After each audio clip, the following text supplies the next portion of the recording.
अस्सलाम वालेकुम। आज मैं डिस्कस करूंगी आपके साथ प्लांटर फिशियाइटिस के बारे में कि प्लांटर फिशियाइटिस क्या चीज़ है, एड़ियों का दर्द क्यों होता है, किस वजह से होता है, इसके क्या क्या कॉजेज़ हो सकते हैं और क्या क्या तकलीफ़ का आपको सामना करना पड़ सकता है और इसके लिए क्या एहतियात हैं और क्या वर्जिशें हैं जो आप कर सकते हैं।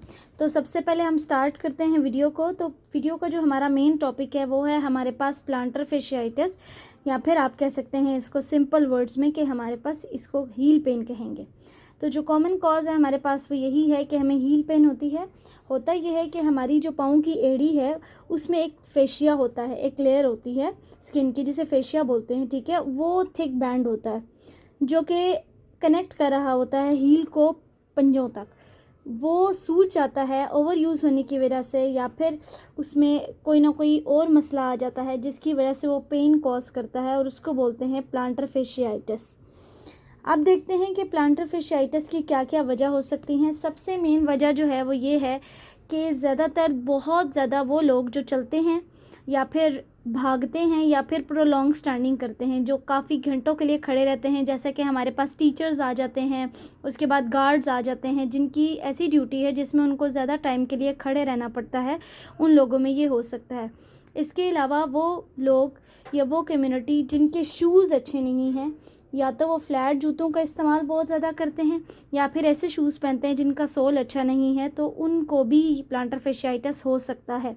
नेक्स्ट आ जाता है हमारे पास कि जिनके फ्लैट फीट हों जिसमें कोई आर्च ना हो, ठीक है, या फिर आपके पास वो पाँव जिनमें आर्च है उसमें भी ये हो सकता है। इसके अलावा वो लोग भी हैं जिनकी पिंडली जो है वो टाइट हो जाती है, जिसे हम काफ मसल कहते हैं, वो टाइट हो जाती है, उसकी वजह से भी हो सकता है। और काफ मसल जो है, जो हमारे पास पिंडली है उसके नीचे हमारे पास जो एक टेंडन होता है जिसको बोलते हैं एशिलीज टेंडन, वो टाइट हो जाता है, उसकी वजह से भी हमें प्लांटर फिशियाइटिस हो सकता है।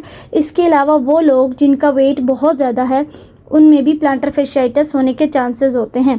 या फिर कोई एक्टिविटी है जिसको आप इंक्रीज़ कर देते हैं फ़ौरन, जैसा कि वॉकिंग है, रनिंग है, इसमें भी ये हमारे पास कॉजेज़ में आ सकता है कि उस पेशेंट को प्लांटर फिशियाइटिस हो सकता है। नेक्स्ट आ जाते हैं कि पेशेंट क्या सिम्टम्स लेकर आता है, पेशेंट को क्या क्या तकलीफ़ हो सकती है, वो क्या कंप्लेन करता है। तो सबसे पहले कंप्लेन जो वो करता है वो ये है कि वो कहेगा कि मुझे बहुत ज़्यादा सख्त पेन है हील में। और जब मेन जो वो सिम्टम आपको देता है वो ये देता है कि सुबह उठते ही सबसे पहला कदम जो मैं रखता हूँ उसमें मुझे एड़ी का दर्द महसूस होता है, और जैसे ही मैं मूवमेंट करता हूँ तो आहिस्ता आहिस्ता पेन जो है वो ठीक होना शुरू हो जाता है स्टैंडिंग या वॉकिंग में। उसके बाद जो है जब हम प्रेस करते हैं हील को तो उसमें भी पेशेंट को पेन फील होती है। अब बात करते हैं डायग्नोसिस की कि क्लिनिकली कैसे डायग्नोस किया जाता है। सबसे पहले पेशेंट हिस्ट्री देता है और फिर उसके बाद फिजियोथेरेपिस्ट या फिर जो मेडिकल डॉक्टर्स हैं वो असेस करते हैं, फिज़िकली एग्जामिन करते हैं पेशेंट को। इसमें हमारे पास क्या क्या चीज़ें आ जाती हैं। पहला जो टेस्ट हम परफॉर्म करवाते हैं उसको बोलते हैं विंड लास टेस्ट, जिसमें पेशेंट को कहा जाता है कि वो खड़ा हुआ होगा और अपने जो टो है उसको ऊपर की तरफ करेगा, मतलब कि डोर्सी फ्लेक्स करेगा। नेक्स्ट आता है हमारे पास जो हमें मीडियल साइड जो होती है, मिड वाली जो साइड होती है हील की, उस साइड पर पेन होता है। और तीसरा हम इमेजिंग करवाते हैं, एक्सरे या फिर हम एमआरआई या अल्ट्रासाउंड करवाते हैं। एक्सरे करवाया जाता है कि पता चल सके क्योंकि कैल्केनियल स्पर तो नहीं है, हड्डी में उभरी हुई तो नहीं है। एमआरआई और अल्ट्रासाउंड करवाया जाता है कि देख सकें कि प्लांटर फेशिया कितना ज़्यादा थिक हो चुका है। नेक्स्ट आ जाता है हमारे पास फिजियोथेरेपी रिलेटेड हम लोग क्या क्या चीज़ें करवा सकते हैं या पेशेंट को कैसे एजुकेट करेंगे कि वो क्या क्या चीज़ें करें। तो सबसे पहले फिजियोथेरेपी ट्रीटमेंट में एजुकेशन आ जाती है, जिसमें हमने पेशेंट को बताना है कि उसको क्या मसला है और किस वजह से है। दूसरा आ जाती हैं कि उनको ये कहेंगे कि वो बेयर फुट, मतलब कि जूती के बगैर ना चलें। इसके अलावा जो जूता वो इस्तेमाल करें वो मेडिकेटेड सोल हो या फिर सपोर्टिव शूज़ हो। इसके अलावा अगर पेशेंट बल्की है, वेट है उसका, तो उसको कहेंगे कि अपने वेट में रिडक्शन लेकर आए। इसके अलावा अब आ जाते हैं हम लोग पेन को कैसे मैनेज करना है। तो उसके लिए पेशेंट को सबसे पहले कहना है कि वो रेस्ट करे, वो एक्टिविटीज़ जो कि पेन कॉज करती हैं उनको स्टॉप करे। इसके अलावा पेशेंट आइस कर सकता है, आइसिंग मेथड होता है जिसमें हील पर वो आइसिंग कर सकता है। इसमें क्या कहेंगे पेशेंट को कि पेशेंट एक बॉटल ले छोटी पानी वाली, उसको फ्रीज़ करे और फ्रीज़ करने के बाद उसको पाँव के नीचे रोल करे। नेक्स्ट आ जाता है हील पैड्स यूज़ करें और सॉफ्ट इनसोल भी यूज़ कर सकता है शूज़ में। इसके अलावा टेपिंग जो है वो की जाती है ताकि वो सपोर्ट कर सके फुट को, और नाइट स्प्लिंट वगैरह दिया जाता है ताकि वो स्ट्रेच कर सके स्लीपिंग के दौरान। इसके अलावा स्ट्रेचिंग की अगर बात करें तो हम लोग पेशेंट को कहते हैं कि पेशेंट प्लांटर फेशिया को स्ट्रेच कर सकता है, जिसमें अपने पाँव की उंगलियों को उसने अपनी तरफ खींचना होता है। इसके अलावा हम काफ की स्ट्रेचिंग करवाते हैं। और नेक्स्ट जो है हम लोग इसमें स्ट्रेंथ ट्रेनिंग करवाएंगे। स्ट्रेंथ ट्रेनिंग के लिए उसको एक टॉवल दिया जाएगा, उसको उसने अपनी पाँव की उंगलियों की मदद से स्क्रंच करना होता है। इसके अलावा कुछ ऐसी एक्सरसाइजेस करवाई जाती हैं एंकल की, जिस रेजिस्टेंस बैंड के ज़रिए ताकि स्ट्रेंथन किया जा सके फुट के मसल्स को।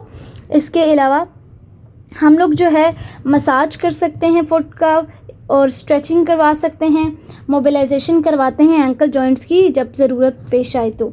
नेक्स्ट आ जाता है हमारे पास गेट एंड पोस्चर। जो पेशेंट है उसको वॉक करवा के चेक करेंगे कि आया कि वॉकिंग में कोई इशू तो नहीं है। इसके अलावा अगर ऑर्थोटिक्स की ज़रूरत है तो हम वो भी पेशेंट को सजेस्ट कर सकते हैं, और पेशेंट को प्रॉपर ट्रेन किया जाता है वॉकिंग के लिए। नेक्स्ट आ जाता है मशीन वगैरह। हम कौन सी मशीन ऐसी हैं जो यूज़ करेंगे फिजियोथेरेपी रिलेटेड, तो उसमें हम अल्ट्रासाउंड थेरेपी पेशेंट को दे सकते हैं, लेज़र करवा सकते हैं, टेंस मशीन दी जाती है फॉर पेन मैनेजमेंट। इस तरह आहिस्ता आहिस्ता वो वापस अपनी स्पोर्ट्स एक्टिविटीज़ में, वॉकिंग में आ सकता है अगर वो प्रॉपर शूज़ का इस्तेमाल करे और ओवरलोड जो है उसको अवॉइड करे। प्रिवेंशन जो पेशेंट करेगा वो ये करेगा कि उसको स्ट्रेचिंग डेली परफॉर्म करनी है, प्रॉपर शूज़ का इस्तेमाल करना है, बेयरफुट नहीं चलना, और इसके अलावा बॉडी वेट उसका मेंटेन होना चाहिए। बहुत सी ऐसी कंडीशंस हैं जो ऐसा लग सकता है कि प्लांटर फेशियाइटिस से मैच करती हैं, जिसमें हो सकता है हमारा नर्व इशू जिसको बोलते हैं टार्सल टनल, या फिर कोई हील बोन का फ्रैक्चर हो गया है, कोई आपके पास पीछे एड़ी के ऊपर जो एशियलीज टेंडन पाया जाता है उसमें कोई इशू है, या फिर कोई हमारे पास आर्थराइटिस का केस है, तो वो भी मैच कर सकता है कि ऐसे सिम्टम्स या मिमिक कर सकता है कि प्लांटर फेशियाइटिस हो। इसके लिए बेहतर ये रहेगा कि आप अपने करीबी फिजियोथेरेपिस्ट या फिर अपने डॉक्टर से ज़रूर कंसर्न करें और उसके बाद अपने ट्रीटमेंट को कंटिन्यू करें। Thank you so much. अल्लाह हाफिज़।